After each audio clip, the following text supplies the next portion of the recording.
16장 1절부터 5절. 바울이 더베와 루스드라에도 이름에 거기 디모데라는 제자가 있으니 거머니는 믿는 유대 여자요 아버지는 헬라인이라.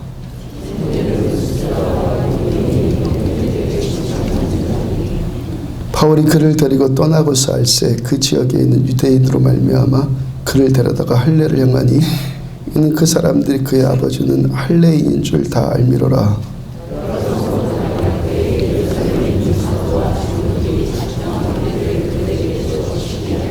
함께요. 이에 여러 교회가 믿음이 더 굳건해지고 수가 날마다 늘어가니라. 아멘. 아버지와 딸이 숲속을 산책하고 있었습니다. 숲이 너무 깊고 무성해서 잘못하면 길을 잃을 형편이 될 만큼 숲이 아주 깊었어요. 그래서 아버지가 딸을 보고 당부하기를, 내 딸아, 내 손, 이 아비손 꼭 잡아라. 이 손 놓치면 여기서 실종할 수도 있어. 이 손 놓치지 말고 꼭 잡아야 돼. 딸이 아버지 올려다보면서 딸이 대답하는 것이, 아버지, 아빠 나는 아무 힘도 없어요. 내가 아버지 손을 잡은들 내 손이 힘이 없는데 어떻게 끝까지 붙을 수 있겠어요. 그러니까 아빠가 내 손을 잡아주세요. 지난 주일 이 설교에, 주일 설교에 바울께서 사울이었을 때, 청년 사울이었을 때, 소위 잘 나갔을 때는 사람들이 바울 곁에 더 있고 싶어하고 바울을 찾아오는 사람들이 더 많았을 거라고 전해드렸잖아요. 이분이 바리새인 중에 바리새인으로 유대교의 대스승인 가말리엘의 수제자가 되었어요. 그때 당시 유대 사회에서 가장 전도 유망한 자가 누구냐? 모두 다 한 손가락을 가르치면 그게 바울이었어요. 그런 바울이 예수님 만나게 됐고, 예수님 만나니까 그 유대 사회에서 바로 출교당하고, 그렇게 모든 것을 다 잃어버린 자가 되니까 이제껏 바울을 그렇게 원했던 자들이 이제는 바울을 죽이겠다고 달려들었다 전해드렸잖아요. 그렇게 바울께서 자신의 모든 것 다 잃어버린 것에 대해서, 그때 당시 모든 사람이 저 사람이다 하면 손가락질하면 손가락으로 가리키면 바울이라고 그랬잖아요. 그 모든 것들 다 잃어버린 것에 대해서 제가 이 설교 가운데, 말씀 가운데 자주 인용하는 구절이 있어요. 빌립보서 3장 7절부터 9절을 보면은, 그러나 무엇이든지 내가 유익하던 것을 내가 그리스도를 위하여 다 해로 여길 뿐더러 또한 모든 것을 해로 여김은 내 주 그리스도 예수를 아는 지식이 가장 고상하기 때문이라. 그를 위하여 내가 모든 것을 잃어버리고 배설물로 여김은 그리스도를 얻고 그 안에서 발견되려 함이니. 바울께서 이 모든 것들을 왜 다 잃어버려도 좋습니까? 발견되어진 그 기쁨. 이제까지 주님 모르고 천방지축 날뛰었는데 그런 자를 하나님이 발견해 주시니까, 예수님이 그를 발견해 주시니까 이제껏 몰랐던 그 감격, 이 모든 것들 다 상쇄시켜 버릴 수 있고 이 모든 것들을 다 잃어버려도 괜찮을 만큼의 그 하늘의 감동, 그러니까 더 발견되어지고 싶다. 바울이 주님 만나기 위해서 노력한 것이 뭐가 있어요? 노력을 했습니까? 오히려 주님을 대적했죠. 그래, 발견하는 것이 아니라 발견되는 거예요. 아멘. 내가 주님의 손을 내가 붙드는 것이 아니라 주께서 내 손을 붙들어 주시는 거예요. 아멘. 신앙생활은 내가 이렇게 열심히 하고 내가 이렇게 잘했고 내가 이렇게 노력했으니까 하나님 나에게 뭘 좀 더 주셔야죠, 이런 것 전혀 아니에요. 아멘. 오히려 하나님, 나는 죄인 중에 개수입니다. 하나님 저를 불쌍히 여겨주세요. 이 상한 심령 되어서 하나님 앞으로 나아가는 것이 신앙이에요. 아멘. 내가 잘해서 하나님이 내 손 잡아주시는 것이 아니라 하나님이 우리들을 불쌍히 여겨주시기 때문에 하나님이 우리들을 붙들어 주시는 거예요. 지난주 목요일 날은요, 방송국 PD 한 분 만나서 이분이 신앙 이야기를 듣고 싶어 하셔서, 신앙 이야기를 듣고 싶어서 저한테 몇 가지 질문을 하시길래 이 얘기 저 얘기를 하다 보니까 2시간 정도가 훌쩍 지나가 버렸어요. 제가 여러분들과 여러분들뿐만 아니라 누구와도요 1대1로 만나면은 말을 많이 하는 편 아니잖아요. 왜 말을 안 하냐면 말이 없어서가 아니라 말을 못해서. PD와 만남을 가진 후에 그분이 본부장님도 만나고 가세요 하길래 아니요, 제가 사회성이 떨어지거든요. 다른 사람이 저를 만나면 별로 재미있어 하지 않아요. 사양을 했어요. 이분이 무슨 말씀이냐고, 오직 오늘 아주 의미가 있었고 아주 재미있는 시간이었다고 그럽니다. 하여튼 제가 1대1로 마주보고 앉은 자리에 거의 제가 저의 이야기를 하면서 제가 말하면서 2시간 이상 사람을 만났다. 그건 정말 드문 일이거든요. 그렇다고 그분이 뭐 매너상 들어준 것 같지 않아요. 눈치는 좀 빠르거든요. 듣고 있는지 안 듣고 있는지 금방 알아요. 들으니까 말한 것 아니겠어요. 이분이 신앙 이야기를 듣고 싶다고 하는데 그 2시간 동안 2시간 넘게 제가 무슨 이야기를 계속 했겠습니까? 여러분들한테 신앙은 포물선을 그리는 것 같다라는 말 종종 드리잖아요. 신앙은 포물선 그리는 것 같다. 지난주 학생들, 청년들 그리고 주일학교 학생들이 수련회를 통해서 은혜를 많이 받았어요. 우리 학생, 청년들, 아이들은 그렇게 되지 않았으면 하는 간절한 바람인데 그건 바람일 뿐이고 누구나 다 겪는 일이 절차가 있어. 절차, 겪는 과정. 이 아이들이 은혜 받은 감동이 사흘이나 뭐 길어야 일주일, 그 감동 일주일 이상 그 감동 가지 않는다는 거예요. 물론 선생님들이 사후 관리를 잘 해주시고 여러분 여기 계신 우리 부모님들이 아이들 잘 협조해 주리라고 잘 보살펴 주리라고 기대는 하지만 하여튼 아이들이 수련회를 통해서 은혜 받은 것, 그 감동, 그 감격, 그 뜨거움 얼마 가지 않아요. 그러니까 수련회 장소에서 은혜 받을 때는 아주 그냥 행복한 감동이었는데 다시 이 아이들이 일상으로 돌아오니까 그 은혜 받은 것을 계속 유지하고 싶은데 그게 안 되는 그 딜레마에 빠진다는 거예요. 그 PD님도 언제는 자기가 자신이 언제는 좋았다가 언제는 또 아닌 것 같다가 그렇다는 거예요. 제가 그분께도 신앙생활은 마치 포물선을 그린 것 같아서 어느 날은 은혜 받고 팍 상승했다가 또 어느 날은 어제 은혜 받은 것이 도대체 뭐지? 할 만큼 푹 꺼질 때가 있고 이 일이 계속 반복되는 것이 우리가 경험하는 믿음의 여정입니다 라고 일러드렸어요. 그런데 또 제가 말씀드리는 것이 뭐죠? 이 포물선이 반복되는 것이 그것이 또 모두 끝이 전부가 그게 아니다. 마지막도 그런 것이 아니다 라고 또 전해드리잖아요. 뭐라고 전해드렸어요? 이 포물선의 크기가 점점 폭이 점점 작아져요. 점점 이 기복이 점점 작아진단 말이에요. 그 나중에는 거의 없어지게 된다고요. 물론 뭐 그 시간이 하루 이틀이나 1, 2년 되는 것 아니야. 아까 찬양 가운데 오랜 세월 지난 난 알았네 고백했잖아요. 오랜 세월. 그 1, 2년은 아니에요. 최소한 20년, 30년. 최소한 20년, 30년 시간이 필요한데 그것도 하나님을 더욱 알고 싶어하는 그 열망, 신앙생활을 더 잘 알고 싶어하는 열망을 가진 상태에서 이제 그 정도 될 만큼 될랑말랑 그렇게 되는 거예요. 그 PD님이 제 이야기를 듣고 그런 목사님은 아주 열심히 하셨겠네요. 또 그래요. 제가요 그렇게 하고 싶기도 했지만 여기까지 온 것은 저의 노력 때문이 아니라 하나님의 최선 때문에 그렇습니다. 하나님 만약에 떨어졌을 때 하나님과 버리신 거라면 여기까지 올 수 있겠어요? 떨어졌을 때도 하나님의 손길이고 다시 올라갔을 때도 하나님의 손길이에요. 그 손길 때문에 여기까지 온 거예요. 그 하나님의 그 손이 붙들어 주시기 때문에.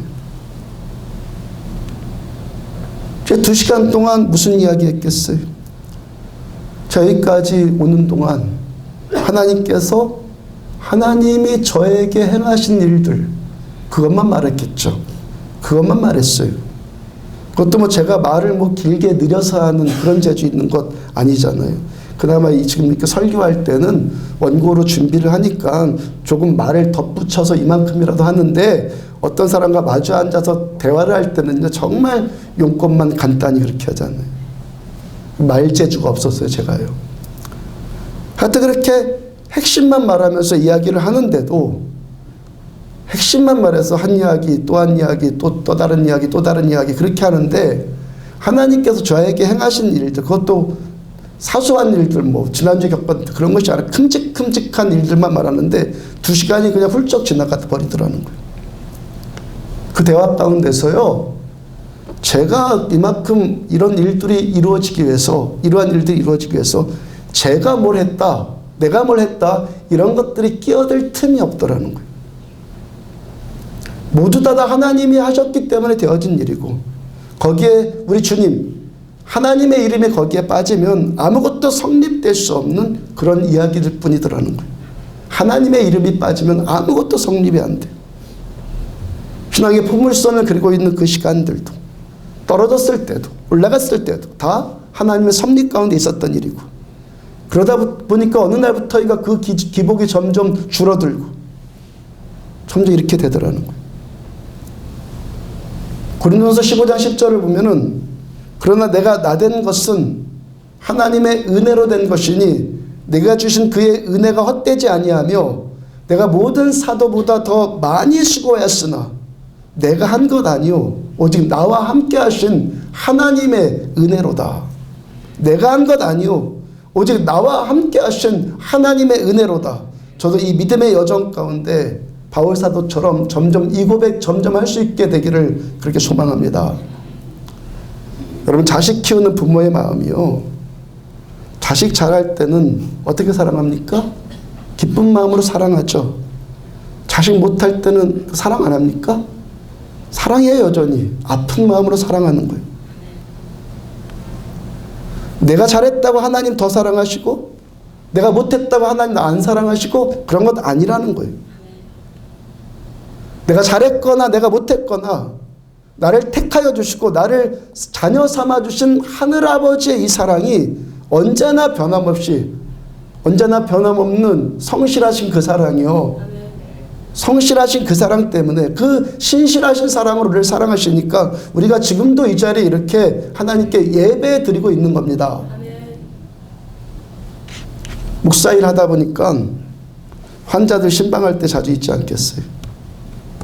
또 우리 교회 신자들 뿐만이 아니라 교회 안 다니는 분들도 병원에서 접촉할 기회가 있습니다. 대부분 병원에 입원해 있는 사람들, 아픈 사람들 찾아가면 반가워하고 그렇게 위로를 받잖아요. 겸손해져서요. 고통이 주는 깨달음 때문에 겸손해지니까 그렇게 되죠. 그러니까 누구라도 찾아오면 그렇게 반갑고 감사할 수가 없는 거예요. 근데 누가 찾아오는 것도 많지 않고, 누구 만나는 것도 좋아하지 않고, 그냥 면회사절, 누구랑 그냥 말하고 싶지 않다, 그냥 면회사절, 그런 분도 있잖아요. 그러면 또 왜 그래요? 교만 때문에 그렇지, 교만 때문에. 건강한 사람이야 뭐 병든 사람 보고 이 말 저 말 위로하는 말들, 그런 말들 별로 듣기 쉽지 않다는 거예요. 그건 다 당신이 건강하니까 하는 소리고, 내 처지와 상관없이 빈말들 늘어놓는 거, 그거 듣고 싶지 않다는 태도죠. 그렇게 빈말 늘어놓으려고 병원까지 4시간 내서 그 찾아가는 사람 얼마나 되겠어요? 이들의 심령이 지금 마음 상태가 뭐죠? 다른 사람의 사랑을 받아들일 수도 없고 누구도 믿을 수 없는 그런 심리 상태에 지금 빠져 있는 거예요. 사람들이 나를 별로 좋아하지 않을 거야 생각을 해요. 근데 실상은 뭐죠? 다른 사람이 나를 좋아하지 않는 것이 아니라 내가 먼저 다른 사람을 좋아하지 않는 거예요. 남이 나를 버린 것이 아니라 내가 먼저 나 자신을 버린 거예요. 내가 나를 버렸다고. 내가 나를 버리니까 그 외로움, 고독에 빠져든단 말이죠. 이런 병든 심령이 여러분들 치유받지 못하면서 교회 다니면 하나님을 향해서도 똑같은 생각을 갖는단 말이죠. 조금 문제가 생기면 뭐라고 그래요? 하나님이 나를 버렸다고. 그것도 반대예요. 또 일이 좀 잠되면 완전 거꾸로 되죠. 사람들한테 좀 칭찬받고 인기가 있고 좀 뜨는 것 같고 그러면요, 다 자기가 잘해서 그런 것처럼, 다 내가 열심히 해서 그런 것처럼, 내가 옳아서 그런 것처럼 또 그런 착각 속에 또 빠져들어요. 더 나아가서는요, 하나님도 내 편이야 막 기구만장해지고요. 건강하고 사업도 잘 되고 아이들도 문제 없고 모든 일이 원만하다 싶으면요, 하나님이 나에게 지금 복 주셨어 생각을 해요. 근데 뭐가 좀 안 풀리면 하나님도 나를 버리셨다는 불신앙에 또 금방 빠져들더라는 거예요. 누가복음 15장에 탕자 이야기 나와요. 탕자가 탕자니까 아버지 재산 미리 다 상속받아서 밖에 나가서 허랑방탕 다 탕지네. 탕자가 그 돈 갖고 친구들 사귀고 떵떵거리고 살 때는 그 탕자가 아버지를 기억이나 했겠습니까? 자기 잘났고 내가 아버지 유산 받을 자격이 있어서 이렇게 잘 나간다 생각하지 않았겠어요? 그러다 일이 좀 안 풀리고 굶어 죽게 생겼으니까 어떻게 됩니까? 그때서야 아버지를 생각을 해요. 누가복음 15장 17절을 보면은 내 아버지에게는 양식이 풍족한 품꾼이 얼마나 많은가. 나는 여기서 줄여 죽는구나. 아버지, 내가 하늘과 아버지께 죄를 지었사오니 나를 품꾼의 하나로 보소서. 자존심, 명예, 수치심 그런 거 이제 다 쓸데없어요. 그거 다 버리고 다 필요 없어. 그런 거 아버지께로 가요. 그러니까 지금 탕자를 아버지께로 돌아오게 한 메시지, 말씀이 뭐죠? 탕자가 든 그 메시지, 말씀이 귀로 들은 말씀이 아니라 자기가 지금 당하고 있는 이 사건, 내 앞에 당면한 이 사건이 하나님의 말씀이 되고 있죠. 탕자 앞에 그 직면한 실패, 역경, 배신, 절박함, 배고픔, 외로움, 이것이 뭡니까? 하나님께서 탕자를 부르시는 말씀이 되었단 말이에요. 사건이 말씀이에요. 아멘입니까? 여러분들이 겪는 사건을 통해서 하나님의 음성을 들으시란 말이에요. 지금 탕자가 경험한 이 실패가 하나님이 지금 그 아들을 버리신 겁니까? 오히려 탕자가 겪는 그 슬픔, 고통, 좌절, 외로움, 절망 이런 것이 탕자를 아버지께로 불러들이는 하나님의 메시지가 됐잖아요. 지난주 수요예배 때 잠깐 전해드린 이야기. 지난번에 어떤 권사님에 대해서 이야기 들려드렸잖아요. 남편을 일찍 여의신. 저도 그분 환자 찾아가면서 하나님 이분 살려주세요 라고 기도했는데 결국에 살지 못하고 소천했어요. 그 이후로 지금까지요, 권사님이 마음이 너무 아프고 살아갈 힘도 없고 아침에 일어나서 오늘 어떻게 살아야 되나 그 생각부터 들고 살 의욕이 없다는 거예요. 살 의욕이. 한번 찾아가서 기도라도 해드리고 싶었는데 거리가 꽤 되어서 시간 못 냈다가 지난주 무릎 다 쉬었잖아요. 그 월요일날 찾아가 봤다고요. 거기까지 갔는데 이분이 최근에 거기다가 펜션을 지었어요. 남편이 살아계실 때 짓기 시작해서 거기가 거의 마무리되었을 때 남편이 손절하신 거죠. 권사님도 저보고요, 저것도 다 정리하고 싶다고. 남편도 없는데 남편 죽은 마당에 저런 거 있어서 뭐 하겠냐고. 아주 우울증에 그냥 빠져버린 거죠. 누구나 그렇게 뭐 권면하겠지만 저 역시도 그 말에 그거 정리하지 말고 힘들어도 잘 감당하시라고. 하나님이 당신한테 주신 선물이니까. 또 그때 가서 봤는데요, 꽤 잘 졌더라고요. 규모도 있고. 가서 이야기를 들어주는데요. 그 육신적으로는요, 남편에 대한 그리움, 그 그리움 때문에 힘들고, 영적으로는요, 믿음의 정체성이 흔들려서 힘들다는 거예요. 믿음의 정체, 이게 더 심각하죠. 남편에 대한 그리움, 뭐 누구나 겪는 것 아닌데, 영적으로 이 믿음의 정체성이 흔들려 버린다는 거예요. 그렇게 하나님께 내 남편 살려달라고 기도했는데, 하나님 나한테 어떻게 이러실 수 있죠? 그런 생각이 자꾸 들더라는 거예요. 그러니까 어디까지 이 생각이 진행되냐면, 내가 하나님께 택한 백성 맞는가? 내가 하나님의 자녀라면 어떻게 하나님이 나를 이렇게 대할 수 있지? 그 생각이 드니까 다 흔들려 버린다라는 거예요. 권사님이 언젠가 힘들었을 때 히브리서 11장 1절의 말씀, 믿음은 바라는 것들의 실상이요 보지 못하는 것들의 증거니, 그 말씀이 은혜가 되어서 큰 힘이 되었고, 그리고 그 말씀이 소망되어서 여기까지 잘 견뎌왔다는 거. 그런데 지금 그 믿음이 흔들린다. 믿음. 그 믿음이. 제가 그 이야기를 다 들어주고요, 예배 드리자고 해서 예배. 이틀절, 지난주 월요일 날이 휴가철 피크잖아요. 펜션이잖아요. 펜션도 4층이나 되더라고요. 손님들이 얼마나 많겠어요. 꽉 차 있는데 얼마나 정신없겠어요. 계속 전화벨이 울리고요. 손님들이 계속 창문 노크하고 막 들락달락하고 그 예배를 드렸어요.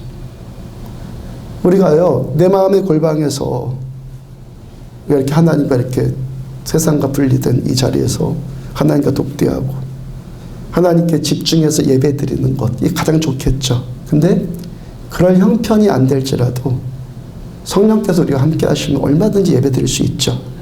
그렇게 예배 드리면서 전해드린 말씀이에요. 로마서 10장 17절. 그러므로 믿음은 들음에서 나며 들음은 그리스도의 말씀으로 말미암느니라. 믿음은 바라는 것들의 실상이다. 믿음은 보지 못하는 것들의 증거다. 그런데 그 믿음, 그 실상이 되게 하는 것, 증거가 되게 하는 그 믿음이 뭘 믿는다는 거예요? 하나님의 말씀.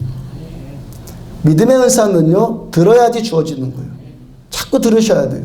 근데 듣는 것이 뭘 들어야 돼요? 신변잡기를 듣는 게 아니라 뭘 들어야 된다고요? 하나님의 말씀을 들어야 한단 말이에요. 그러니까 믿음은 뭐예요? 들은 바 이 말씀, 기록된 이 말씀을 믿는 것이 믿음이죠. 믿음은 나의 어떤 삶의 현실, 되어진 어떤 정황들, 그런 정황들, 이런 현실들을 보면서 관찰되어진 나의 판단, 그것에 대한 나의 생각, 그것에 대해 느껴진 나의 감정, 그런 것을 믿는 것이 아니라 현실에 움직여지는 나의 어떤 생각들, 나의 어떤 결정들을 믿는 것이 아니라 무엇을 믿는 것이 믿음이라고요? 하나님의 말씀. 믿음은 지금 내 형편이나 내 처지나 그로 인한 내 생각이나 내 감정이나 내 판단이나 내 결정이나 그런 나로 인한 어떤 것을 받아들이는 것이 아니라 그 어떤 형편일지라도 그 형편 가운데서도 하나님의 말씀을 받아들이는 것이 믿음이란 말이에요.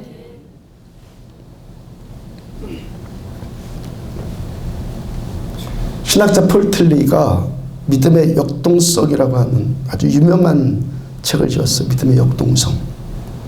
우리가 가진 믿음이라는 것은 첫째, 유한한 인간이 우리는 다 유한하잖아요. 유한한 인간이 유한의 행위, 그 유한 안에서, 유한이라는 테두리 안에서 할 수 있는 그 행위, 이 행위의 한계를 뛰어넘어서 어떤 것에 참여하는 행위이다.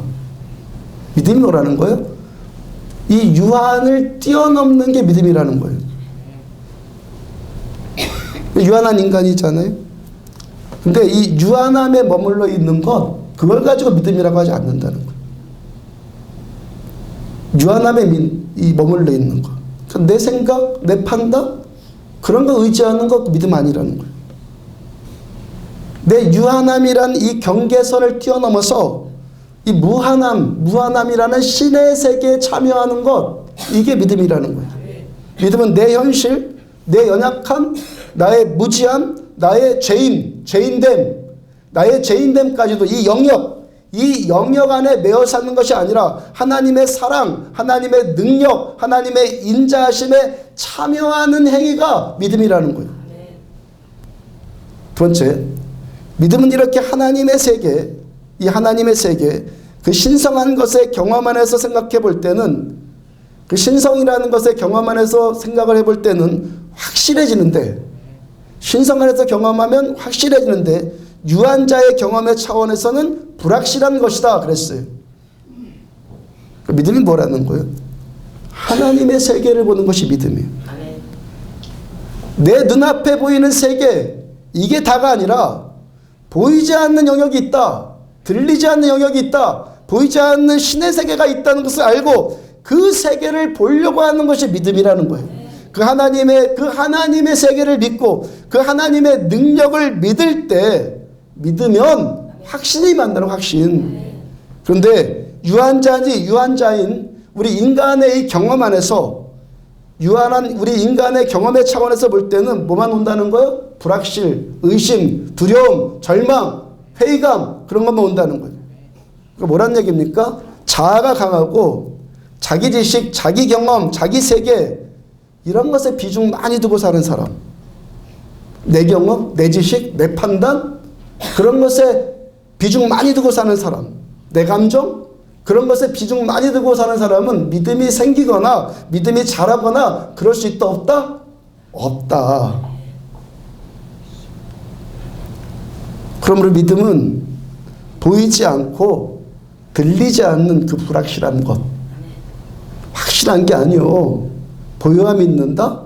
들어봐야지 믿겠다? 그게 아니라 보이지 않고 들리지 않는 그 불확실성을 내가 수용하고 받아들이는 것, 그게 믿음이란 말이에요. 어떻게 되는 거예요? 나를 안 믿고 하나님을 믿으니까 되는 거예요. 하나님을 믿으니까. 그래, 나에게 집중하면, 나한테 집중하면서 자기한테 집중하며 살면요, 될 것 같은 것만 믿는 거예요. 보일 것 같은 것만 보려고 하는 거예요. 근데 믿음은 뭐라고요? 나를 믿는 것이 아니라, 나에 관련된 그 어떤 것도 믿는 것이 아니라 하나님만 믿는 게 믿음이라고요. 그러니까 뭔가 될 것 같다, 뭔가 될 것 같다는 아무런 계산도 안 나오고 아무런 계산도 나오지 않고 눈에 보이는 아무것도 없을지라도 뭐가 좀 될 것 같다, 그런 아무 계산도 없어요. 그냥 눈에 보이는 아무것도 없을지라도 그 보이지 않는 실체, 보이지는 않지만 실체가 분명히 있단 말이에요. 그 실체를 수용하고 받아들이는 것이 뭐라는 겁니까? 믿음. 히브리서 11장 1절을 다시 보면 믿음은 바라는 것들의 실상이요 보지 못하는 것들의 증거니, 믿음은 뭡니까? 믿음이 있으면 뭐가 된다는 거? 지금 내가 바라고 있는 것을 실상으로 나타나게 한단 말이에요. 믿음이. 지금 내가 뭔가 바라는 것이 있고 내 마음의 눈으로 지금 뭔가 보는 것이 있단 말이에요. 그 바라보고 있는 것, 바라고 보고 있는 그것이 믿음이 있으면 어떻게 된다는 거예요? 믿음의 능력이 내가 바라는 것을 실상으로 드러나게 해준다는 거예요. 이게 믿음이라는 거예요. 마태복음 17장 20절을 보면은 만일 너희에게 믿음이 겨자씨 한 알만큼만 있어도, 이 믿음이 겨자씨 한 알만큼만 있어도요, 이 산을 명하여 여기서 저기로 옮겨지라 하면 옮겨질 것이요 또 너희가 못할 것이 없으리라. 우리에게 믿음이 있어요. 근데 이 믿음이 진짜 믿음이에요. 믿음이 작다 크다는 하나님 앞에 크게 문제될 것 없는데 진짜냐 가짜냐는 문제가 있는 거예요. 이 믿음이 가짜가 아니라 하나님이 주신 진짜 믿음이에요. 이것이 하나님이 주신, 하나님께로부터 나한테 들어온 믿음이라면 비록 이 믿음이 겨자씨만큼 작을지라도 산도 옮겨진다는 거예요. 뭘 믿는 거예요? 하나님을 믿으니까. 내가 전능자를 믿는 믿음이 참 믿음이면 내가 믿는 하나님이 누구시니까? 전능하신 하나님이니까. 하나님께서는 내 믿음을 바라보고 내 믿음을 보시고 하나님이 일하시니까 내가 뭔가를 하는 것이 아니라 하나님이 일하시는데, 하나님은 뭘 보고 일하신다고요? 내가 하나님을 의뢰하는 믿음, 하나님 한 분만 의뢰하는 그 믿음, 그 믿음 보고 하나님이 일하시니까 되는 거예요. 하나님이 하시니까 된다고요.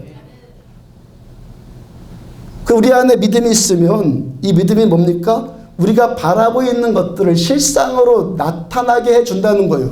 그것이 믿음의 능력이라는 거예요. 그 다음에 믿음은 보이지 않는 것들의 증거다. 어떤 실체가 분명히 있는데 지금은 안 보여요. 근데 어떻게 된다고? 결국에 보이게 될 거예요. 믿음이 뭐라는 거예요? 지금 보이지 않는 그것을 결국에는 보이게끔 하는 것이 뭐라는 거예요? 믿음. 어떤 사람이 야 그거 안 보이는데 어떻게 보이게 해? 그거 어떻게 가능하냐? 그 일 증거가 뭐야?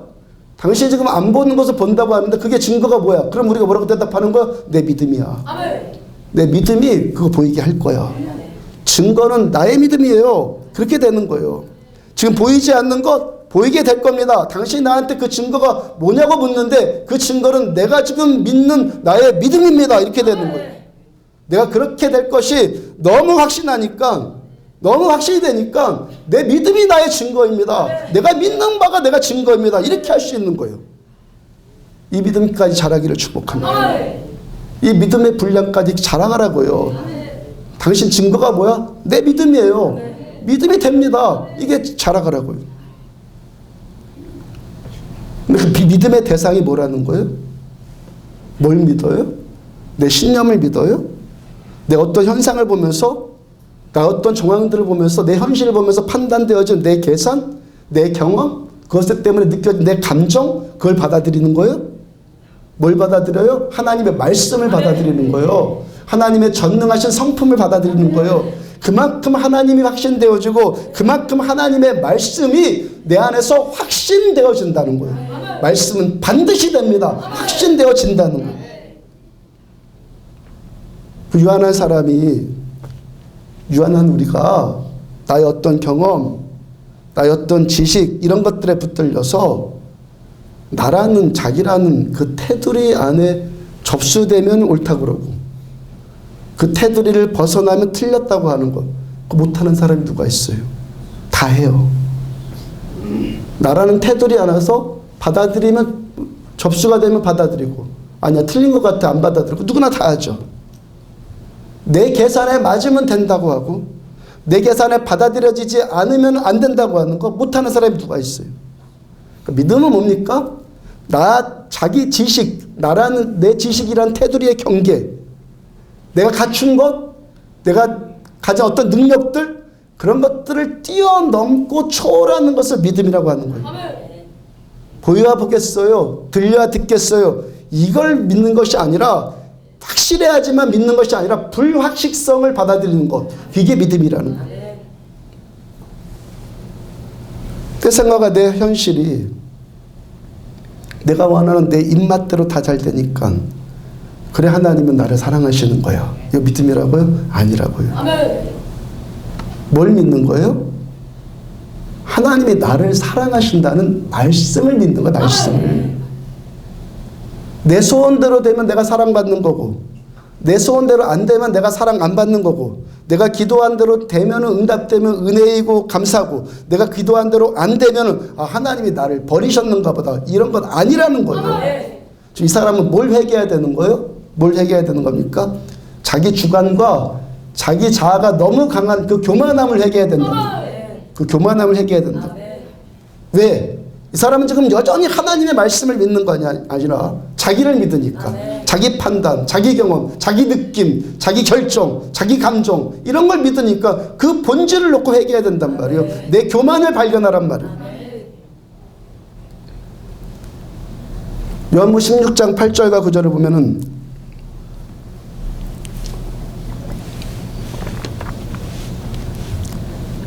그가 와서, 보혜사 성령님이 와서 죄에 대하여 세상을 책망하시리라. 성령님이 오시면 죄에 대해서 그 중간 좀 생략하고, 죄에 대해서 세상을 책망하리라. 죄에 대하여라 함은 그들이 나를 믿지 아니함이요. 자, 성령님이 오셨다는 증거, 내 안에 성령님이 오시면 우리들을 책망하시는데, 무엇을 책망하신다고요? 죄를 책망하세요. 성령님께 책망받는 죄가 뭐라는 거예요? 하나님을 믿지 않는 죄. 내 안에 성령님이 오셨다. 성령님이 오셨다라는 증거가 뭐라는 거예요? 성령님이 오시면요, 죄가 뭐냐? 죄가 뭐냐에 대한 전혀 다른 관점이, 또 다른 관점이 생긴단 말이에요. 성령이 내 안에 오시니까.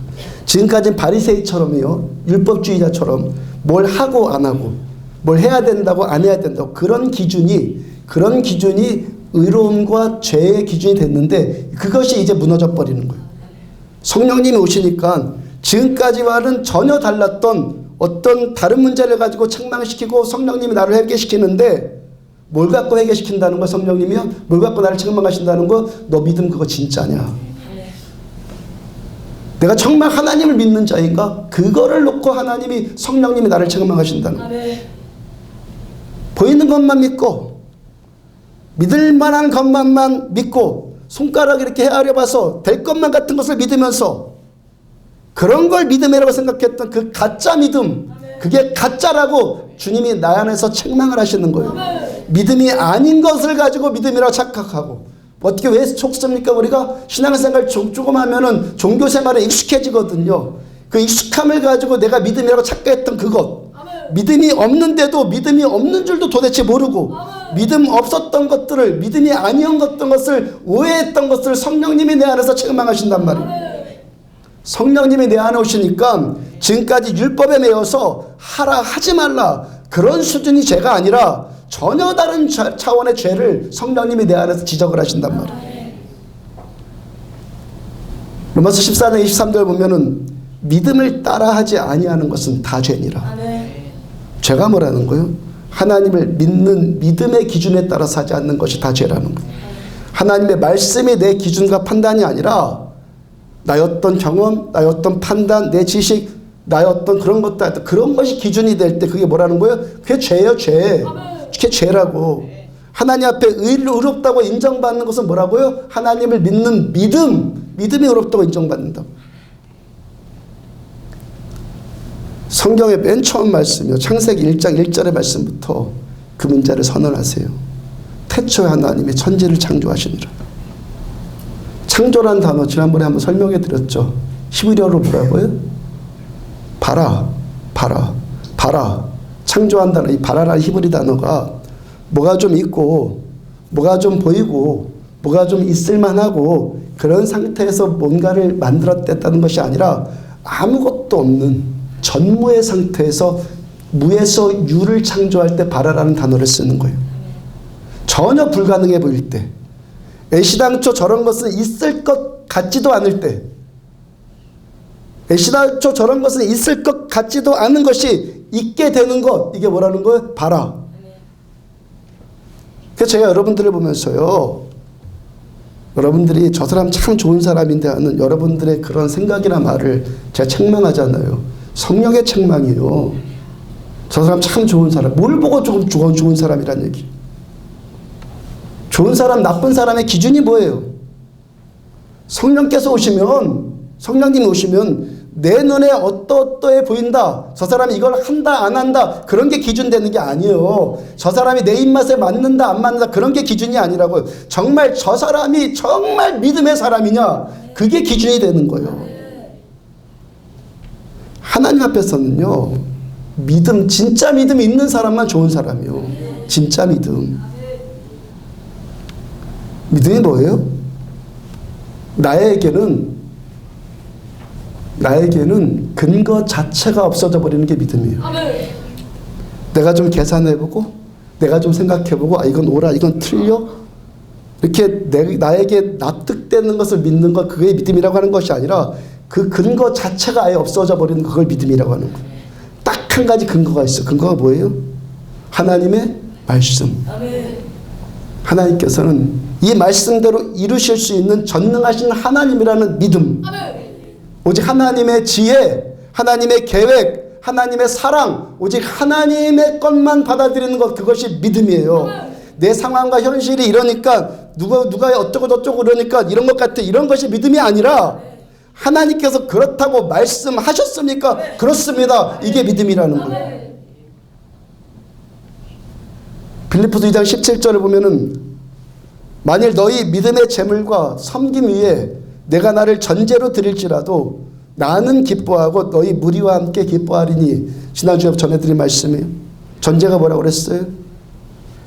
하나님께 불태워 드릴 재물 위에 거기다 포도주를 붓는 행위. 바울께서 그렇게 그분 자신이 포도주 같은 액체가 될지라도 기뻐한다. 그 이유가 어디 있어요? 포도주 같은 액체가 될지라도 나는 기쁘다. 그 이유가 어디, 본질적인 이유가요? 그게 진짜 믿음이기 때문에. 그게 진짜니까. 액체가 뭐예요? 자기 존재, 자기 형상, 자기 틀, 자기 기준, 그런 것이 액체 가운데 있어요? 다 무너지는 게 액체 아니에요? 내 기준이나 내 판단에 합한 것, 그게 선한 거라고요? 아니란 말이에요. 믿음은요, 내 판단 자체가 사라져버리는 거예요. 그런 것은 다 액체로 그 형체까지도 사라져버리고 내 안에 남는 형체는 뭐라고요? 내 안에 남아있는 형체는 오직 하나님의 말씀, 하나님의 은혜라는 거예요. 하나님의 말씀에 합하여서 하나님의 말씀의 기준에 합한 것만 선한 거예요. 그걸 믿음이라고 하는 거예요. 하나님이 나를 사랑하신다고 말씀하시면 하나님은 나를 사랑하시는 거예요. 영접하는 자 곧 그 이름을 믿는 자들에게는 하나님의 자녀가 되는 권세를 주셨으니, 이 말씀처럼 내가 예수를 믿으면 나는 하나님의 자녀가 된 거예요. 왜? 말씀 믿는 거라니까요. 누구든지 주의 이름을 부르는 자는 구원을 받으리라. 어떤 사람이든지 누구든지 주의 이름 부르면 그 사람 뭐예요? 구원 받은 거예요. 너희 안에 착한 일을 시작하신 이가 그리스도 예수의 날까지 이루실 줄을 확신하노라. 하나님이 한번 시작하신 일은 끝까지 하신다. 그 믿음대로 되는 거예요. 지금 조금 안 된다고 해서, 내 어려움에 봉착했다고 해서, 실패했다고 해서 대담하는 것이 아니라 하나님은 한 번 시작하신 일은 끝까지 하시니까 된다. 이게 믿음이라는 거예요. 우리가 겪고 있는 일들은 다 뭐예요? 과정이라고. 과정. 결과가 아니라고요. 결과는 뭡니까? 오직 하나님의 말씀이에요. 어떤 현상도 아니고 말씀이 이미 결과예요. 하나님의 말씀이 바라는 것들의 실상이고 하나님의 말씀이 보지 못하는 것들의 증거란 말이에요. 로마서 8장 32절 보면은 자기 아들을 아끼지 아니하시고 우리 모든 사람을 위해 내주신 이가 어찌 그 아들과 함께 모든 것을 우리에게 주시지 아니하겠느냐. 하나님 우리를 얼마나 사랑하세요? 내가 느끼는 것? 그게 아니라니까요. 하나님 우리를 얼마나 사랑하세요? 하나님의 아들이신 독생자 예수님, 그 아들까지도 아끼지 않으시고 우리에게 주신 아버지의 그 사랑. 아들까지 주신 하나님이 무엇을 더 주시지 않겠느냐. 이게 뭐예요? 믿음은 바라는 것들의 실상에 보지 못하는 것들의 증거예요.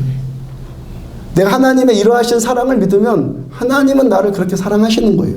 사랑받고 있는 거예요. 하나님께서 뭐든지 하실 수 있는 전능하신 하나님이시다. 이걸 믿으면 하나님의 일이, 아들까지도 주신 하나님께서 나에게 뭐를 더 안 주시겠느냐. 이 하나님의 일이 나타나지는 거예요. 그러니까 기독교인은 어떤 사람이라는 거예요? 예수 믿는다는 것이 뭐라는 거예요?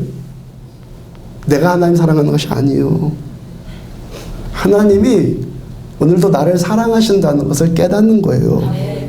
내가 하나님을 믿고 내가 하나님을 사랑한다 이런 것 아니에요. 하나님이 얼마나 나를 더 사랑하시는지 이 사랑을 깨달아가는 거예요. 나의 존재, 나의 나됨, 나의 일, 내가 살아가는 모든 것이, 이 모든 것들이 다 하나님의 섭리 가운데 있다. 이것을 알아가는 것이 믿음이에요. 떨어졌을 때 하나님의 섭리, 올라갔을 때도 하나님의 섭리, 다 하나님의 섭리다. 이걸 믿는 거예요. 오늘 보면 사도행전 16장 1절을 보면은 1절 같이 한번 읽어봐요. 시작. 바울이 더베와 루스드라에도 이름에 거기 디모데라는 제자가 있으니 그 어머니는 믿는 유대 여자요 아버지는 헬라인이라. 사도행전 15장에서 마가의 일로 바나바와 헤어진 바울이 신라 데리고 더베와 루스드라로 가요. 수리아의 안디옥에서 길리기아 쪽에 더베와 루스드라로 가려면요 뭘 넘어야 된다고요? 아마누스 산맥을 넘어야 된다고 그랬죠. 지난주 말씀에 대관령의 높이는 832m예요. 대관령은 832m. 그 위에 선자령은 1157m. 아마누스 산맥은 3700m예요.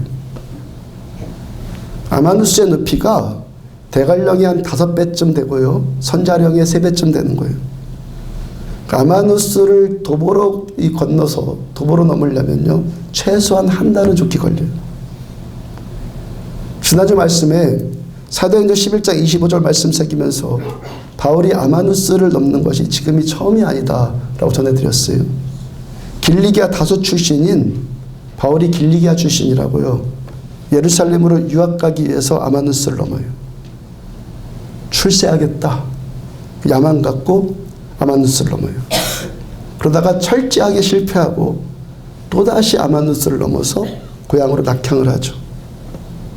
처음에는 아마누스를 넘은 그 발걸음이 야망의 발걸음이었다면 그 다음에는 아마누스 넘는 발걸음이 어떤 발걸음이죠? 그 야망이 철저하게 깨지는 발걸음. 똑같은 아마누스인데 똑같은 아마누스 산맥이 이렇게 전혀 다른 의미를 주는 거예요. 그러면 바울이 지금 실패한 그 발걸음이 하나님이 바울을 버리신 거예요? 그때는 하나님이 바울을 놓은 겁니까? 이다시 고향에서 13년째 치과 생활하고 있는 바울을 바나바가 찾아요. 안디옥 교회에서 바울과 함께 공동 목회를 하고 싶다고 바울을 안디옥 교회 담임 목사로 청빙을 해요. 그때 또 아마누스를 또 넘어요. 이때 아마누스의 산맥의 의미는 또 뭐죠? 새로운 시작. 하나님 바울 사랑하시고 여전히 사랑하시고 그때도 사랑하시고 지금도 사랑하시고 끝까지 사랑하시는 보이지 않는 그 실체가 증거로 지금 나타나고 있잖아요. 오늘 본문에서 네 번째로 바울이 아마누스 산맥을 넘는 거예요. 주님의 그 사랑 체험하고 또 체험하고 그 사랑에 붙들려서 이제 아마누스를 또 넘는 거예요. 하나님의 섭리요. 하나님의 섭리요. 이렇게 다양하다는 거예요. 똑같은 아마누스를 두고서도 똑같은 환경을 두고서도요. 이렇게 하나님의 계획과 섭리는 전혀 다른 모양으로 나타나진다는 거예요. 모양은 다를지라도 그런데 본질은 뭐예요? 다 같아요. 하나님은 거기서도 그때도 지금도 앞으로도 여전히 우리들을 사랑하세요. 그러므로 하나님이 하시는 일은 언제나 선하신 거예요. 이제 바울이 야마누스 넘어서 어디로 갔다고 성경이 말씀하세요? 더베와 루스드라로. 루스드라 사도행전 1장 14절 말씀에서 나오는 14장 8절에 나오는데 바울의 1차 전도 여행지. 거기서 바울께서 나면서부터 걷지 못했던 선천성 하반신 마비자를 일으켜 세우죠. 그 루스드라 사람들이 바울을 일으켜 세우니까 그리스 신화에 나오는 헤르메스 같은 신이다. 엎드려 막 경배해요. 바울이 옷을 찢으면서 그들을 만류했고 그랬을 때 그들이 바울을 얼마나 따랐겠어요. 바울이 전하는 말씀 그냥 쭉쭉 받아들이지 않았겠어요. 그랬던 사람들이 이제 또 어떻게 되죠? 바울을 대적하는 유대인들의 선동을 받아서 이번에는 발로 돌로 쳐 죽여요. 이들이 돌에 맞아 죽은 바울을 성 밖에다가 내다 버렸고요. 성령 하나님께서 바울을 살리셔서 바울이 다시 일으켜 세워주세요. 고린도서 5장 14절을 보면은 그리스도의 사랑이 우리를 강권하시는도다. 지금 바울이 살아가고 있는 동기가 뭐라는 거예요? 그리스도의 사랑. 그렇게 배신당하고 그렇게 내맞아도 바울을 지금 움직이고 있는 동기, 그런 사람, 그런 일, 어떤 사람, 어떤 일, 어떤 환경에 대한 반응이 아니라 바울은 지금 오직 무엇에 반응하고 있다는 거예요? 예수님의 그 사랑. 그리스도의 사랑이 바울을 움직이는 동기라는 거예요. 보통 사람 같으면은 그 루스드라는 그 배신의 도시를 자기를 돌팔매질해서 죽인 그 도시, 은혜를 베풀었는데 하반신 마비자를 일으켜 세우고 생명의 복음을 거기 있는 사람한테 다 전했는데 그들이 나를 돌로 쳐 죽여요. 거기를 또 가고 싶겠습니까? 여러분, 주님께서 걸어가신 그 십자가의 길이 왜 십자가의 길이죠? 예수님께서 가난하고 헐벗고 그것 때문에 고통이다. 성경에 그런 구절이 있었어요? 예수님이 가난하고 헐벗어서 고통받으셨다. 성경에 그런 구절이 있냐고요. 히브리서 5장 7절을 보면은 그는 육체에 계실 때 자기를 죽음에서 능히 구원하실 이에게 심한 통곡과 눈물로 간구와 소원을 올렸고 주님이 통곡까지 하시면서 하나님께 매달려 기도하신 이유가 뭐죠? 가룟 유다를 비롯한 사람들의 배신으로 인해서 주님이 버림당하셨기 때문에 그렇게 우시잖아요. 다른 사도들도 마찬가지고요. 바울 사도도 마찬가지요. 이들이 고통당하신 이유는 딱 하나예요. 배신이에요. 제가 개척해서 여기까지 12년 동안 목회하는데요. 하나님 앞에 제가 배고프다고 물어본 적 있을 것 같아요? 여러분들도 마찬가지 아니에요?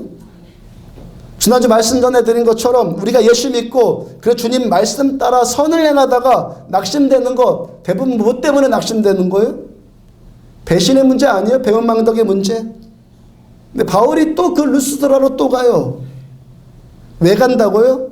무엇 때문에? 그 사람 때문이 아니라 바울 안에서 예수 그리스도의 사랑이 바울을 강권하시니까 그 많은 상처들, 고통의 시간들을 통해서 지금 바울의 시선이, 바울의 가슴이 예수님께로만 향하게 되고 예수님의 그 사랑, 예수님의 그 자비, 예수님의 그 긍휼이 바울 안에 들어가는 겁니다. 그 사랑이 또 그 길 갈 수 있도록 바울을 강권하는 거예요.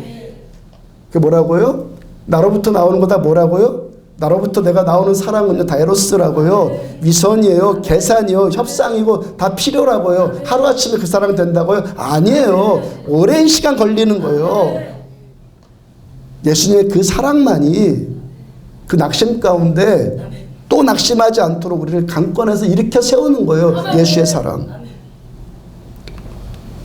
오늘 1절을 다시 보면은 바울이 더베와 루스드라에도 이름에 거기 디모데라는 제자가 있으니 그 어머니는 믿는 유대 여자요 아버지는 헬라인이라. 자, 이 사랑의 그 사랑이 바울을 강권했어요. 그 사랑이 누구를 찾아가도록 하십니까? 디모데. 아마누스라는 험산 줄령을 넘고 루스드라를 그 배신의 도시를 또 가게 하시는 하나님의 그 사랑의 강권이 또 누구를 찾게 만드셨어요? 누구를 찾아가요? 디모데. 아멘. 바울의 생각으로는요, 1차 전도지였던 더베와 루스드라에 가서 그들의 신앙과 그들의 믿음을 다시 일으켜 세워주는 것이 바울의 일반적인 목적인데, 근데 성령 하나님의 생각은 뭐였다는 거예요? 성령께서는요, 그 루스드라 안에 있는 디모데라는 그 한 사람, 그 한 사람을 성령님은 가장 먼저 생각을 하셨어요. 3절을 보면은 바울이 루스드라를 떠나면서요, 디모데를 대동해 가요. 그 후로 바울의 평생 동역자로 디모데가 쓰임받아요. 바울 서신을 보면요, 거의 모든 서신서에서 디모데라는 이름이 나오고요, 특히 바울의 마지막 편지인 디모데 전후서가 디모데 한 개인을 향해서 쓴 편지잖아요. 성경학자들의 추정에 의하면은 오늘 본문에서 바울과 디모데가 처음 만난 이 시점이 디모데의 나이가 몇 살쯤이냐? 18살쯤이라고 추정을 해요. 2000년 전에 루스드라는 이 도시요, 그 당시 안디옥과 같은 큰 도시가 아니었어요. 2000년 전에 소아시아 땅의 대부분의 건축들은요, 거의 돌로 지었거든요. 그러니까 성지순례를 가보면요, 다 허물어졌어도 돌무더기 남아있다고요. 그 흔적들이 남아있다고요. 근데 루스드라는요, 지금도 아무것도 흔적이 없어요. 아무런 흔적도 없어요. 어딘지 몰라요. 여기라고 추정될 뿐이지. 루스드라가 어떤 곳이었다는 건 그만큼 소규모의 작은 성읍이었다는 거예요.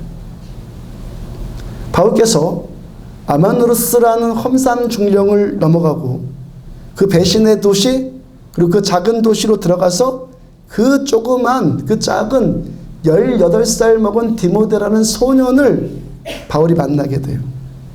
누구의 섭리라는 거예요? 누구의 강권이에요? 그리스도의 사랑이 바울을 강권하고 있고, 그 사랑의 강권이 또 누구한테 가요? 디모데에게. 택함받은 하나님의 사람이라면,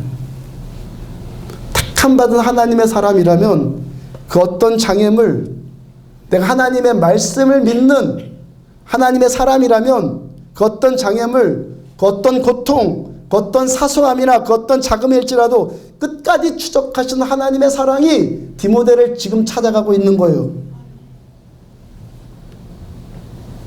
그 사랑이 지금 여러분들에게, 우리에게 찾아오신 것 아니에요? 앞으로 여러분들 지금으로부터 2000년 지나서 세계 역사 가운데 강릉이라는 이 도시가 어떻게 기억될는지 한번 생각해 봐요. 2000년이 지나서 강릉이라는 이 도시, 대한민국이라는 이 좁은 땅덩어리에, 그것도 바닷가 한 벽촌의 강릉이라는 곳, 거기서 포남동이라는 이 작은 마을에 김지용이라는 사람이나 여러분들의 어떤 이름이나 2000년 후에 세계 역사 가운데 어떻게 기록되겠어요? 기억되겠어요? 어떻게? 로마서 8장 32절을 다시 보면 자기 아들을 아끼지 아니하시고 우리 모든 사람을 위하여 내주신 이가, 자기 아들을 아끼지 아니하시고 우리 모든 사람을 위해서 내주신 이가 어찌 그 아들과 함께 모든 것을 우리에게 주시지 않겠느냐. 모든 사람을 위해서 내주시니 이렇게 사소하고 하찮은 우리를 위해서도 하나님께서 당신의 외아들이신 예수님을 십자가에 못 박아 죽으셨단 말이에요. 하나님의 이 사랑의 관건은 바울에게 임했고 디모데에게 임했고 여기 강릉 포남동에 저 여러분들에게도 여전히 임하세요. 아까 노래 불렀던 그 사랑, 누가 우리를 그리스도의 사랑에서 끊으리요. 환난이나 곤고나 박해나 기근이나 적신이나 위험이나 칼이라 내가 확신하노니 사망이나 생명이나 천사들이나 권세자들이나 현재일이나 장래일이나 능력이나 높음이나 깊음이나 다른 어떤 피조물이라도 우리 주 그리스도 예수 안에 있는 하나님의 사랑에서 끊을 수 없으리라.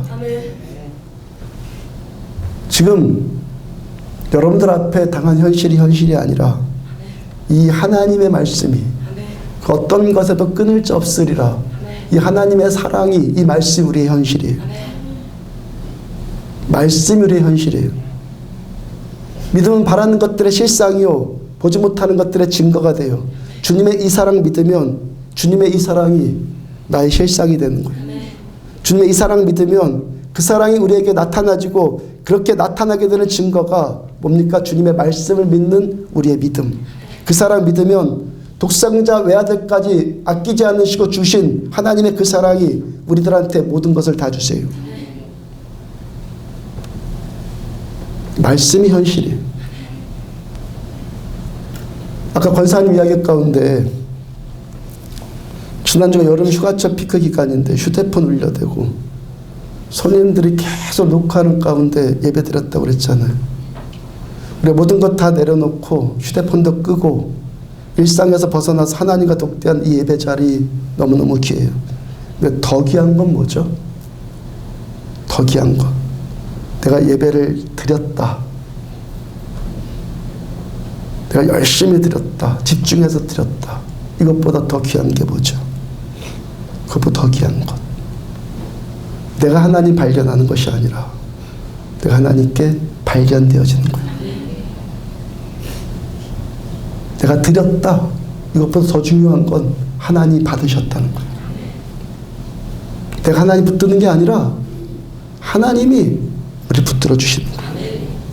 그러나 정신없이 예배드려도 하나님만 그 예배 받으시면 되는 거예요. 나는 정신없어도 우리 하나님 정신없지 않으세요. 우리 산만해도 하나님께서 우리들을 향해서 집중하신 하나님의 눈은 흔들리지 않는 거예요. 그분이 권사님이 하나님을 예배하는 그 예배와 그 말씀을 통해서 믿음의 절망이 회복되었단 말입니다. 믿음의 절망이 회복되었고 하나님께서 자신을 얼마나 사랑하시는지 다시 회복되어졌어요. 그 이틀 후에 전화통화 또 하게 되었어요.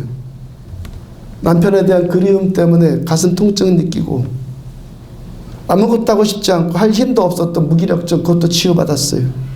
아프지 않대요 이젠요. 그리움은 그대로인데 아프지 않고 살고 싶지 않았던 마음 그것도 없어졌다고 그래요. 선하신 하나님은 선한 일만 하시는 거예요. 그래서 우리들은 그 어떤 상황과 현실 가운데 내 형편이 어떨지라도 하나님의 은혜를 또 구할 수 있는 거예요. 내 인격 한없이 부족해도 그 은혜 또 구할 수 있는 거예요. 지금 내 고통스러운 이 현실이 내 연약함, 내 죄 때문에 그것 때문일 수 있어요. 근데 우리 또 구할 수 있어요. 왜? 내 신앙의 근거가 뭐니까? 내 의로움이, 나의 의로움, 나의 열심 그런 것이 나의 신앙의 근거가 아니라 십자가 위에서 우리 위해 죽으신 예수님의 그 십자가만 우리의 의이기 때문에 우린 또 구할 수 있는 거예요. 내가 잘해서 의가 아니라 예수님의 그 십자가의 그 사랑 때문에 그래서 우리는 구할 수 있는 거예요. 아멘입니까 여러분들? 깨달아지십니까? 영치 없어도 또 하나님께 회개하고 또 하나님께 우리들은 구할 수 있는 거예요. 면목 없어도 또 달라갈 수 있는 거예요. 왜? 나의 의로움은 내 의가 의로움이 아니라 우리 위해 죽으신 예수님의 그 사랑과 그 희생이 의이기 때문에. 그게 의이기 때문에. 의는 나로부터 나오는 걸 의라고 하지 않아요. 주님이 우리에게 주신 것, 그 사랑이 의예요. 그 사랑이. 우리 교회 개척하면서요, 저 역량이 딸려서 주일학교 학생회까지 제가 돌보지를 못했거든요. 4년인가 5년 전쯤에 우리 교회가 다른 기관에서 실시하는 전세대 수련회 참석한 적이 있었어요. 우리 교회가 이렇게 항상 작년 예배와 주일학교 예배가 겹치니까 제가 주일 준비하느라고 아이들 예배가 어떻게 드리는지 그걸 직접 본 적이 없어요. 그냥 믿어라 하고. 근데 저희가 그 전세대 수련회 때 처음 봤어요. 우리 아이들이 예배 드리는 모습을 보는데 이 마음의 얼굴이 화끈거릴 정도로요. 너무나 부끄러울 정도로 그렇게 하고 있더라고요. 제가 문제의식을 심각하게 느끼고 3년 전부터 선생님들과 함께 교사 모임 가지면서요, 학생의 주일학교 예배 회복을 놓고 함께 기도하자고 했잖아요. 아이들의 예배가 점점 회복되어져요. 애들이 많고 적고 그런 거 중요하지 않아요. 그 한 예배자, 성령님이 디모데를 찾아오신 그 한 예배자, 아이들의 예배가 점점 회복되면서 지난주 수련회 때요, 주일학교 아이들, 중고등부 학생들 수련회를 통해서 은혜를 받아요. 평상시 안 받는 애들이 거기 가서 받아요? 아니에요. 물러줘야 받는 거예요. 물러줘야지 충격을 받는 거예요. 주일학교 학생들도 너무 좋았다고 그러고요. 주일학교 여자아이들은요, 스마트폰 다 반납하고요, 2기가짜리 옛날 폰 쓰겠다고. 스마트폰이 아이들을 얼마나 황폐화시키는지 그런 강의 들었나 보죠. 그거 이젠 반납하고 2기가짜리 옛날 폰 쓰겠다고요. 학생들도요, 몇 년 전에 주일학교 예배 드릴 때요, 뒹굴뒹굴 굴러다녀. 애들이 굴러다녀 뒹굴뒹굴 하면서 맨날 딴짓만 하던 아이들이 춤추면서 예배 드렸대요. 제 아들도 춤추며 예배 드렸대. 제 아들도. 제가 알기로는 제 아들이 가장 큰 문제거든요. 근데 걔도 춤추며 예배 드렸대요. 제 딸아이는요, 여름방학 끝나기 전에 지난주 집회가 성이 안 찬대요. 그래서 1박 2일 정도라도 다른 수련회 더 다녀오고 싶다고요. 이 아이가 이젠요, 어른들이 하는 영성 집회도 참석할 수 있을 것 같아. 이젠요. 믿음은 바라는 것들의 실상이고 보지 못할 증거다 되지 않았어요?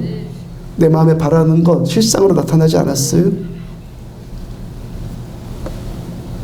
지난주 교사 모임 때 고윤지 집사님 간증한 이야기예요. 집사님의 남편이 진부에서 4만 평 정도의 무농사를 지었단 말이에요. 3주 전쯤에 구역장 모임 가서요. 거기 가서 구역장 모임 가졌어요. 그 밭에 가서 함께 예배를 드렸어요. 그 집사님 남편이 아는 사람 중에요. 그 남편이 아는 사람, 친구인지 뭐 아는 사람인지 하여튼 무농사 짓는 분이 있었다고 그래요. 근데 그분은요, 무농사 때문에 한숨을 푹푹 내쉰다고요. 그분은 어느 교회 집사님이라고 하던데, 그 부인 집사님도 기도를 많이 하는 분인데, 집사님 남편이 뭐라고 권면을 했냐면, 집사님 남편은 뭐 잘 모르겠어요. 하여튼 뭐 그 정도는 아닌 것 같아. 그 집사님 남편이요, 우리 같이, 당신도 나같이 목사님 모셔다가 밭에서 예배 드리라고. 우리 밭에 목사님과 성도님들 10분 정도가 오셔서 예배를 드렸다고 막 자랑하더라는 거예요.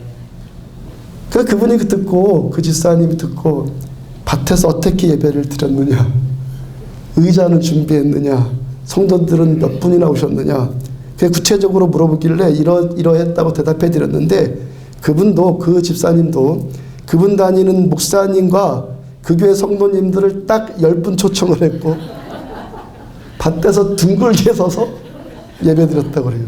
그들도 설교 전에 찬송 딱 2개 부르고, 설교 끝나고 찬송 한번, 그가 또 딱 한 번 부르고 그 예배 끝냈다고 그래요. 집사님 남편이 함께 예배를 드리는데요, 지난 몇 개월 동안 농사 지으면서 잠 안 자고 애쓰고 마음 졸였던 일들, 필름이 돌아가듯이 예배 가운데 싹 돌아가더라는 거예요. 그래서 지난 몇 개월 동안 가뭄 때문에 농사 짓는 분도 얼마나 힘들었겠어요. 눈물이 나오는데요, 그 나이에 창피해서 울 수도 없고 자매들만 쭉 둘러있는데 괜히 전화 받는다고 왔다 갔다 하면서 그랬다는 거예요. 눈물 훔쳤다고.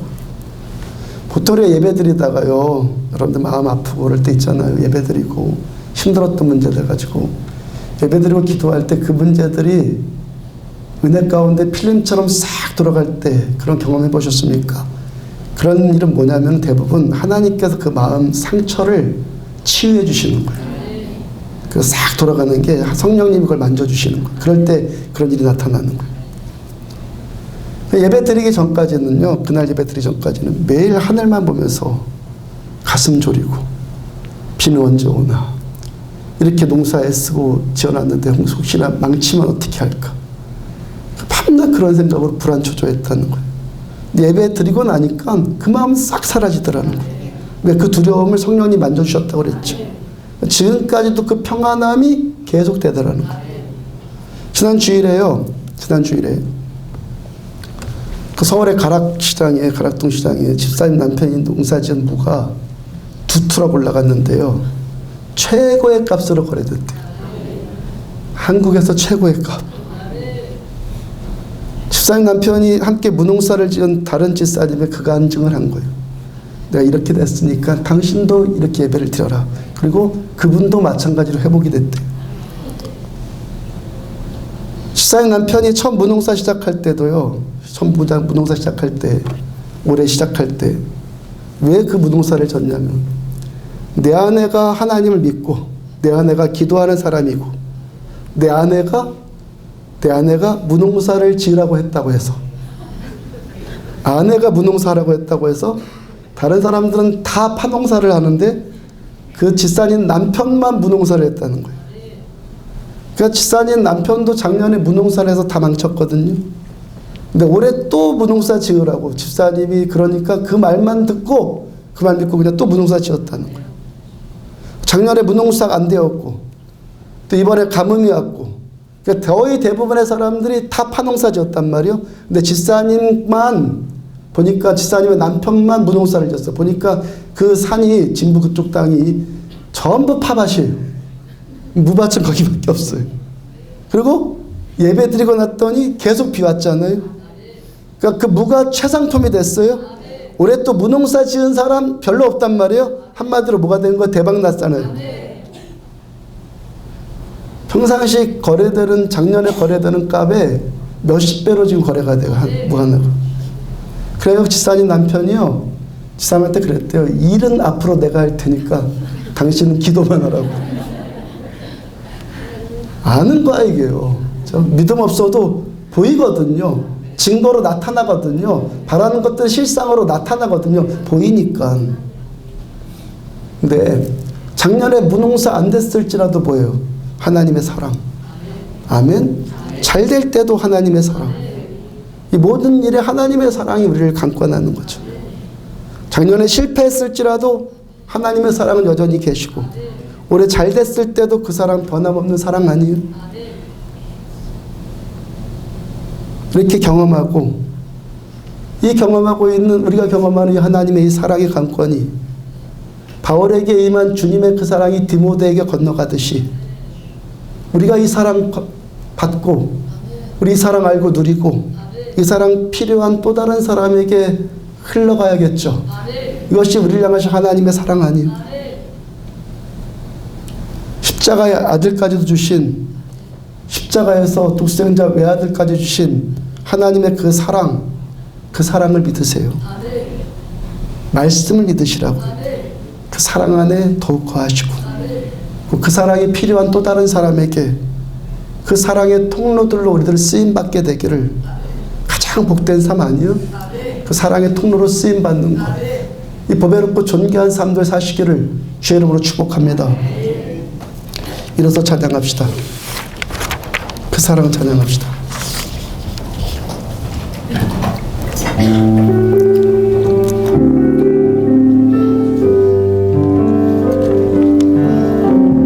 아버지 사랑 내가 노래해, 아버지 은혜 내가 노래해, 그 사랑 변함없으신 거짓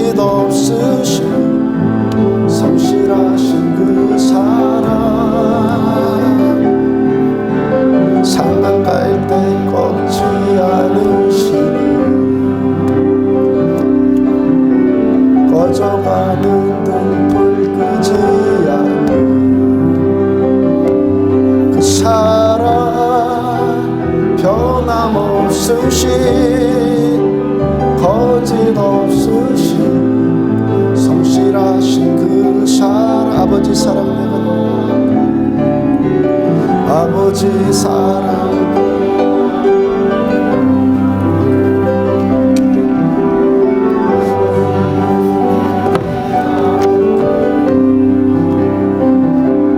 그 사랑 변함없으신 거짓없으신 성실하신 그 사랑 상한 갈 때 꺾지 상한 갈 때 꺾지 않으시는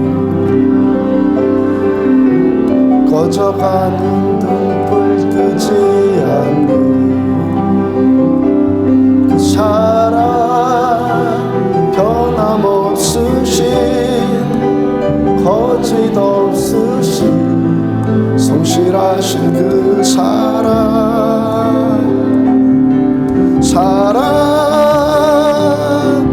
그 사랑 날 위해 죽으신 날 위해 다시 사신 예수 그리스도 다시 오실 그 사랑 죽음도 생명도 천사도 하늘의 어떤 권세도 끊을 수 없는 영원한 그 사랑 예수 아버지 사랑 내가 노래해 아버지 은혜 내가 노래해 그 사랑 변함없으신 거짓없으신 성실하신 그 사랑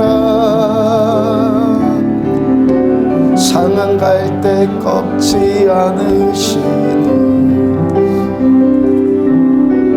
꺼져가는 등불 끄지 않는 그 사랑 변함없으신 거짓없으신 성실하신 그 사랑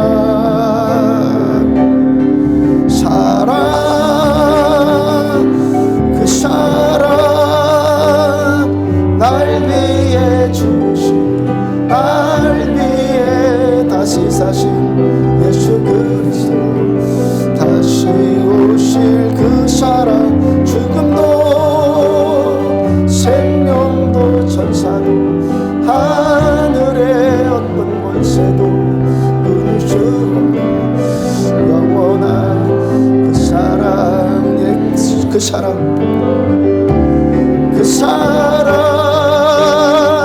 날 위해 죽으신 날 위해 다시 사신 예수 그리스도 다시 오실 그 사랑 죽음도 생명도 천사도 하늘의 어떤 권세도 끊을 수 없는 영원한 그 사랑의 주 아버지 사랑 내가 노래 아버지 사랑 내가 노래해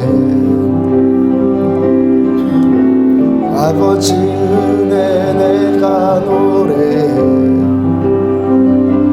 그 사랑 변함없으신 거짓없으신 성실하신 그 사랑 상한 갈 때 꺾지 않으시는 꺼져가는 등불 끄지 않는 그 사랑 변함없으신 거짓없으신 성실하신 그 사랑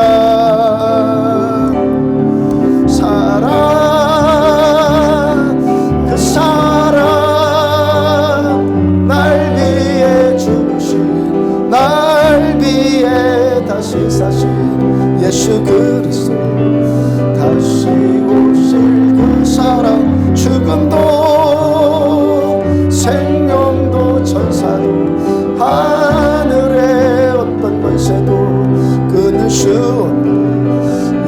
영원한 그 사랑의 그 사랑, 그 사랑, 날 위해 죽으신, 날 위해 다시 사신 예수 그리스도, 다시 오실 그 사랑, 죽음도 생명도 천사도 하늘의 어떤 권세도 끊을 수 없는 영원한 그 사랑의 그 사랑, 그 사랑, 날 위해 죽으신, 날 위해 다시 사신 예수 그리스도, 다시 오실 그 사랑, 죽음도 생명도 천사도 하늘의 어떤 권세도 끊을 수 없는 영원한 그 사랑. 우리 하나님께 두 손 들고 고백합시다. 그 사랑, 그 사랑, 날 위해 죽으신, 날 위해 다시 사신 예수 그리스도, 다시 오실 그 사랑, 죽음도 생명도 천사도 하늘의 어떤 권세도 끊을 수 없는 영원한 그 사랑의 그 사랑, 그 사랑,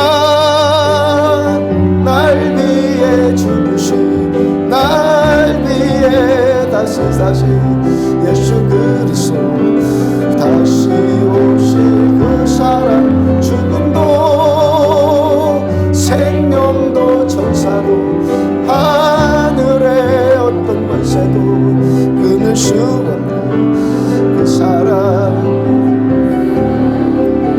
주 말씀 붙들고 우리 한 목소리로 기도합시다. 성령께서 오시면 죄를 책망하시는데 내 믿음이 진짜냐 가짜냐 그 죄를 책망하신다고. 성령님이 비춰주신, 성령님이 말씀해주신 하나님, 우리들 그 믿음 되기를 원합니다. 하나님이 받으시는 믿음 되어지기를 원합니다. 그래서 우리들은 내 세계를 초월해서 하나님의 세계에 참여하고 내 수준의 내 감정의 세계를 뛰어넘어서 주 예수 그리스도의 십자가의 그 사랑, 자기 아들까지 주신 하나님의 그 사랑, 아들까지 주신 그 사랑이, 그 사랑과 함께 어찌 그 모든 것을 너에게 주시지 않겠느냐. 말씀 주신 그 사랑, 그 사랑에 참여하는 우리들의 믿음 되어지기를 원합니다. 주여 상창하시고 우리 한 목소리로 함께 기도합니다. 주여, 주여, 주여. 주님 감사합니다. 바울을 그 사랑으로 감건하여 주시고 똑같은 아마누스 산맥을 넘는데 하나님께서 섭리하신 그 섭리는 넘을 때마다 달라. 하나님의 그 계획과 주님의 그 뜻, 우리를 향하신 전능자의 그 사랑과 하나님 그 은혜, 그 말씀 더욱더 신뢰하는 우리들 되어지기를 원합니다. 성령께서 우리 안에 오시면 전혀 다른 죄에 대한 책망을 하신다고 말씀하셨사온데, 하나님 우리들 내 믿음이 진짜인지, 내 믿음이 참된 믿음인지, 하나님 그 하늘의 세계에 참여하는 믿음인지, 내 자아에 묶여있고 내 판단, 내 경험, 내 지식에 묶여있는 그런 믿음 아닌지 오늘도 돌아보게 하여 주시면 하나님 그 신의 세계, 하나님 전능자의 그 세계에 참여할 수 있는 참믿음 갖는 우리들 되어지기를 원합니다.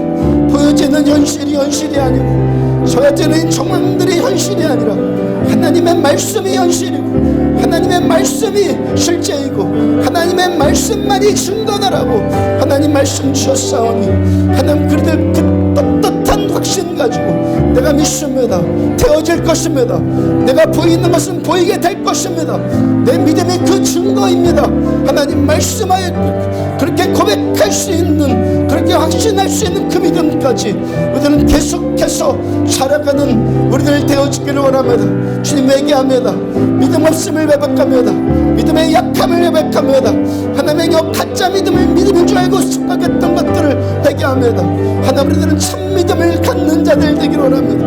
보이는 것들, 나타난 것들, 그런 것에 따라서 좌우되는 것이 아니라 하나님의 말씀만이 우리의 기준 되어주시고, 우리가 가시는 하나님의 이 말씀만이 우리의 기준 되어줘서 참 믿음, 참 신앙 따라가는 우리들 되어주기를 원합니다. 오늘 어떤 고통의 문제를 가지고 나왔을지라도 사랑하는 성도들을 만져주시옵소서. 하나님의 말씀으로 저들을 만져주시옵소서. 저들의 상한 심령들을 평강으로 만져주시고 위로함으로 주님 이 시간 말씀 만져주셔서 하나님 다시 소망이 새로워질 수 있도록 은혜 베풀어주시고 그 확신 위에 다시 세워지면 하나님의 그 사랑 위에 다시 세워지고 그 어떤 것도 끊을 수 없고 그 어떤 것도 끊을 수 없는 그 사랑 위에 다시 세워지고 그 사랑까지 주신 우리 하나님께서 이 모든 것들을 너희에게 더해주시지 않겠느냐, 그 말씀의 믿음 위에 다시 세워지고 하나님 우리의 이 모든 교만함들 깨어지면 겸손하게 하나님만 신뢰하며 우리 겸손하게 액체가 될 때까지 우리 하나님만 신뢰하며 살아가는 우리들 되어지기를 원합니다.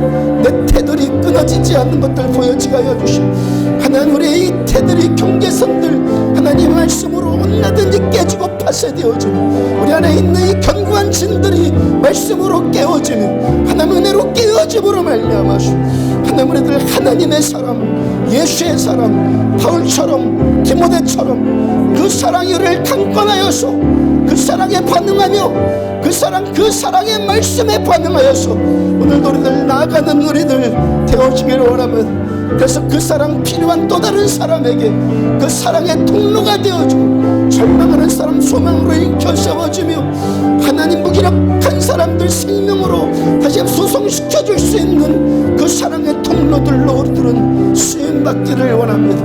하나님 오늘도 모든 이 교만한 분들께 주 내가 잘해서 하나님 내가 성실해서 내가 뭘 해서 되는 것 아니라 주님의 그 사랑 때문에 하나님의 교만함들을 용서하여 주시고 주님의 그 전능하심 때문에 하나님이 하시니까 하나님께서 일하시니까 되어지는 그 사랑이 다시 머물러 세워지는 하나님을 되어지기를 원합니다.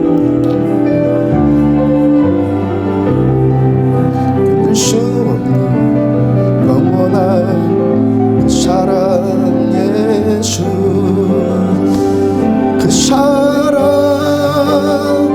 날 위해 죽으신 날 위해 다스리신 예수 그리스도 다시 오실 그 사랑, 죽음도 생명도 천사도 하늘의 어떤 권세도 끊을 수 없는 영원한 그 사랑 예수.